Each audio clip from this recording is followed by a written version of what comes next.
Hello my dear students, ಹೇಗಿದ್ದೀರಾ ಎಲ್ಲರೂ? Welcome to Pallavi tutorials. ಮಕ್ಕಳೇ, ಲಾಸ್ಟ್ ವೀಡಿಯೋದಲ್ಲಿ ಸೆಕೆಂಡ್ PUC ನಾಳೆ ಸೋಷಿಯಾಲಜಿ ಎಕ್ಸಾಮಿಗೆ ಸಂಬಂಧಪಟ್ಟ ಹಾಗೆ ಬಹು ಆಯ್ಕೆ ಪ್ರಶ್ನೆಗಳನ್ನ ಯಾವ್ದು ನೋಡ್ಕೊಳ್ಬೇಕು ಅನ್ನೋದನ್ನು ಹೇಳಿದ್ದೆ ಇಂಪಾರ್ಟೆಂಟ್ ಆಗಿ. ಆ ಒಂದು ವೀಡಿಯೋನ ವಾಚ್ ಮಾಡಿಲ್ಲ ಅಂತ ಹೇಳಿದ್ರೆ ವಾಚ್ ಮಾಡಿ. ಈ ಒಂದು ವೀಡಿಯೋದಲ್ಲಿ ಸೆಕೆಂಡ್ PUC ನಾಳೆ ನಡೆಯುವಂಥ ಎಕ್ಸಾಮಿಗೆ ಬಿಟ್ಟಸ್ಥಳ ಪ್ರಶ್ನೆಗಳು ಯಾವುದು ಇಂಪಾರ್ಟೆಂಟು, ಎಷ್ಟು ಕಾನ್ಸೆಪ್ಟ್ಗಳನ್ನ ಕವರ್ ಮಾಡ್ಕೊಳ್ಬೇಕು ಬಿಟ್ಟಸ್ಥಳ ಪ್ರಶ್ನೆಗೆ ಅನ್ನೋದನ್ನು ನೋಡ್ಕೊಳ್ಳಿ.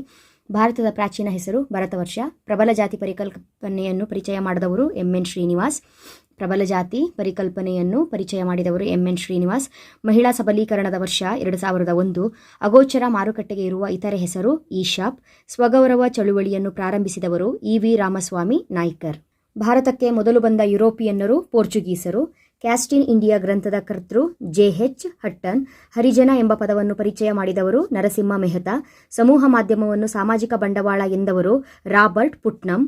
ಸ್ವಗೌರವ ಚಳುವಳಿಯನ್ನು ಆರಂಭ ಮಾಡಿದವರು EV ರಾಮಸ್ವಾಮಿ ನಾಯ್ಕರ್. ಸೊ ಇದು ರಿಪೀಟ್ ಆಗಿದೆ, ನೆನಪಿರಲಿ. ಸ್ವಗೌರವ ಚಳುವಳಿಯನ್ನು ಪ್ರಾರಂಭಿಸಿದವರು ಯಾರು? EV ರಾಮಸ್ವಾಮಿ ನಾಯ್ಕರ್. ಕೆನೆ ಪದರ ಪರಿಕಲ್ಪನೆಯನ್ನು ಮೊದಲು ಬಳಸಿದವರು ಯಾರು? ಸಂತಾನಂ ಆಯೋಗ. ಏಕತೆ ಎಂದರೆ ನಾವು ಎಂಬ ಭಾವನೆ. ಭಾರತೀಯ ಗ್ರಾಮಗಳು ಪುಟ್ಟ ಗಣರಾಜ್ಯಗಳು ಎಂದವರು ಚಾರ್ಲ್ಸ್ ಮೆಟ್ಕಾಫ್. ಮ್ಯಾಕ್ಡೊನಾಲ್ಡೀಕರಣದ ತತ್ವ ಜಾರ್ಜ್ ರಿಡ್ಚರ್. ಶೂನ್ಯ ಅವಿಭಕ್ತ ಕುಟುಂಬವನ್ನು ವರ್ಗೀಕರಿಸಿದವರು IP ದೇಸಾಯಿ. ಗುಜರಾತ್ನ ಮಹುವಾ ಪಟ್ಟಣದ ಅಧ್ಯಯನ ಮಾಡಿದವರು IP Desai. The remembered village ಗ್ರಂಥವನ್ನು ಬರೆದವರು MN ಶ್ರೀನಿವಾಸ್. ಕನ್ನಡದ ಪ್ರಥಮ ವಾರ್ತಾಪತ್ರಿಕೆ ಮಂಗಳೂರು ಸಮಾಚಾರ. ಟೆಲಿಶಾಪಿಂಗ್ ಪರಿಕಲ್ಪನೆಯನ್ನು ಪರಿಚಯ ಮಾಡಿದವರು ಯಾರು? ಮೈಕಲ್ ಆಲ್ಡಿರಿಚ್. ಜಾಗತಿಕ ಪ್ರಜೆ ಬಾರ್ಬಿ ಗೊಂಬೆ. ಭಾರತದ ಪ್ರಾಚೀನ ಹೆಸರು ಭರತವರ್ಷ, ಮತ್ತೆ ರಿಪೀಟ್ ಆಗಿದೆ. ಪ್ರಬಲ ಜಾತಿ ಎಂಬ ಪರಿಕಲ್ಪನೆಯನ್ನು ಪರಿಚಯ ಮಾಡಿದವರು MN ಶ್ರೀನಿವಾಸ್, ಅಗೇನ್ ರಿಪೀಟೆಡ್. ಲಿಜ್ಜತ್ನ ಕೇಂದ್ರ ಕಚೇರಿಯಲ್ಲಿದೆ ಮುಂಬೈ. ರೈತರ ಆತ್ಮಹತ್ಯೆಗೆ ಒಂದು ಕಾರಣ ಬೆಳೆ ನಾಶ.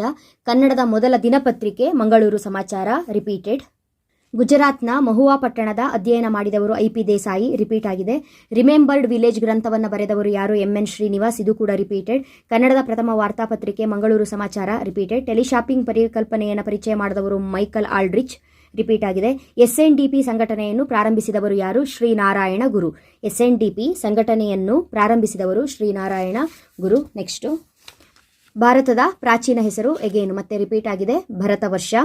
ಪ್ರಬಲ ಜಾತಿ ಎಂಬ ಪರಿಕಲ್ಪನೆಯನ್ನು ಪರಿಚಯ ಮಾಡಿದವರು MN ಶ್ರೀನಿವಾಸ್. ಲಿಜ್ಜತ್ನ ಕೇಂದ್ರ ಕಚೇರಿ ಮುಂಬೈ. ರೈತರ ಆತ್ಮಹತ್ಯೆಗೆ ಒಂದು ಕಾರಣ ಬೆಳೆ ನಾಶ. ಕನ್ನಡದ ಮೊದಲ ದಿನಪತ್ರಿಕೆ ಮಂಗಳೂರು ಸಮಾಚಾರ. ದೇಮಾರು ಎಂಬುದು ಏನನ್ನು ಸೂಚಿಸುತ್ತದೆ? ದೇಮಾರು ಎಂಬುದು ಮಕ್ಕಳ ಲಿಂಗಾನುಪಾತದಲ್ಲಿನ ತೀವ್ರ ಕುಸಿತವನ್ನು ಸೂಚಿಸುತ್ತದೆ. ಇದ್ರ ಬಗ್ಗೆ ಗಮನ ಇರಲಿ. ಕುಟುಂಬ ಕಲ್ಯಾಣ ಯೋಜನೆಯನ್ನು ಅಳವಡಿಸಿಕೊಂಡ ಜಗತ್ತಿನ ಪ್ರಪ್ರಥಮ ರಾಷ್ಟ್ರ ಯಾವುದು? ಭಾರತ. ಭಾರತ ಸರ್ಕಾರವು ಕರ್ನಾಟಕದ ಯಾವ ಜಿಲ್ಲೆಯನ್ನು ಬೇಟಿ ಪಡಾವೋ ಬೇಟಿ ಬಚಾವೋ ಕಾರ್ಯಕ್ರಮಕ್ಕೆ ಆಯ್ಕೆ ಮಾಡಿಕೊಂಡಿದೆ? ಭಾರತ ಸರ್ಕಾರವು ಕರ್ನಾಟಕದ ಯಾವ ಜಿಲ್ಲೆಯನ್ನು ಬೇಟಿ ಪಡಾವೋ ಬೇಟಿ ಬಚಾವೋ ಕಾರ್ಯಕ್ರಮಕ್ಕೆ ಆಯ್ಕೆ ಮಾಡಿಕೊಂಡಿದೆ? ಭಾರತ ಸರ್ಕಾರವು ಕರ್ನಾಟಕದ ವಿಜಯಪುರ, ಬಿಜಾಪುರ ನೆನ್ಪಿಟ್ಕೊಳ್ಳಿ, ಜಿಲ್ಲೆಯನ್ನು ಬೇಟಿ ಪಡಾವೋ ಬೇಟಿ ಬಚಾವೋ ಕಾರ್ಯಕ್ರಮಕ್ಕೆ ಆಯ್ಕೆ ಮಾಡಿಕೊಂಡಿದೆ. ಜನಸಂಖ್ಯೆಯ ಮೂಲ ಘಟಕಗಳ ವಿಶ್ಲೇಷಣೆ ಮತ್ತು ಮಾಪನಕ್ಕೆ ಸಂಬಂಧಿಸಿದ ವಿಜ್ಞಾನ ಅಂತ ಹೇಳಿದ್ರೆ, ಜನಸಂಖ್ಯೆಯ ಮೂಲ ಘಟಕಗಳ ವಿಶ್ಲೇಷಣೆ ಮತ್ತು ಮಾಪನಕ್ಕೆ ಸಂಬಂಧಿಸಿದ ವಿಜ್ಞಾನವನ್ನು ನಾವು ಔಪಚಾರಿಕ ಜನಸಂಖ್ಯಾಶಾಸ್ತ್ರ ಅಂತ ಕರಿತೀವಿ. ಇದು ನೆನಪಿರಲಿ. ಇಲ್ಲಿ 18ನೇ ಪ್ರಶ್ನೆ, ದ್ರಾವಿಡ ಭಾಷೆಗಳು ಯಾವುದು ಅಂತ ಹೇಳ್ಕೊಂಡು ಕನ್ನಡ, ತೆಲುಗು, ತಮಿಳು, ಮಲಯಾಳಂ ನೆನಪಿರಲಿ. ಇದಿಷ್ಟು ಕೂಡ ದ್ರಾವಿಡ ಭಾಷೆಗಳು. ಸಂವಿಧಾನದಿಂದ ಅಧಿಕೃತ ಮಾನ್ಯತೆಯನ್ನು ಪಡೆದಿರುವಂತಹ ಭಾಷೆ ಹಿಂದಿ, ಕನ್ನಡ, ತೆಲುಗು, ತಮಿಳು. ಭಾರತದ ಧಾರ್ಮಿಕ ಸಮುದಾಯ ಯಾವುದು ಅಂತ ಹೇಳಿದ್ರೆ ಹಿಂದೂ ಸಮುದಾಯ. ಭಾರತದ ಜನಾಂಗೀಯ ಸಮೂಹಗಳಲ್ಲಿ ಒಂದನ್ನು ಹೆಸರಿಸಿ. ನಿಗ್ರಿಟೋಗಳು. ಭಾರತದ ಮಂಗೋಲಾಯ್ಡ್ ಜನಾಂಗದ ಒಂದು ಉಪವಿಭಾಗ ಪೇಲಿಯೋ ಮಂಗೋಲಾಯ್ಡ್.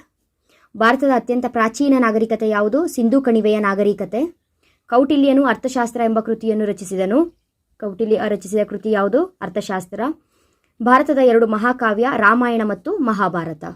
ಯಾಕೆ ಇದರಲ್ಲಿ ಎಲ್ಲ ಪ್ರಶ್ನೆಗಳನ್ನ ಹೇಳ್ತಾ ಇಲ್ಲ ಅಂತ ಹೇಳಿದ್ರೆ, ಕೆಲವೊಂದು ಪ್ರಶ್ನೆ ಬಹು ಆಯ್ಕೆಗೆ ಕೊಡ್ತಾ ಇದ್ದೀನಿ, ಕೆಲವೊಂದು ಪ್ರಶ್ನೆಗಳನ್ನು ಬಿಟ್ಟ ಸ್ಥಳಕ್ಕೆ ಕೊಡ್ತಾ ಇದ್ದೀನಿ, ಕೆಲವೊಂದು ಪ್ರಶ್ನೆ 1 ಅಂಕ ಹಾಗೂ ಕೆಲವೊಂದು ಪ್ರಶ್ನೆಗಳನ್ನ ಹೊಂದಿಸಿ ಬರೆಯಿರಿ. ಕಾರಣ ಈ 4 ಸೈಡಲ್ಲೂ ಕೂಡ ಬರುವಂಥ ಪ್ರಶ್ನೆಗಳು 1 ಅಂಕದ ಪ್ರಶ್ನೆಗಳೇ ಆಗಿರುತ್ತೆ. ಹಾಗಾಗಿ ಬಹು ಆಯ್ಕೆ ಪ್ರಶ್ನೆಗಳನ್ನ ಸರಿಯಾಗಿ ನೋಡ್ಕೊಂಡು ಬನ್ನಿ. ಇಲ್ಲಿ ಬಿಟ್ಟ ಸ್ಥಳ ಪ್ರಶ್ನೆಗಳು ಮುಗಿತು.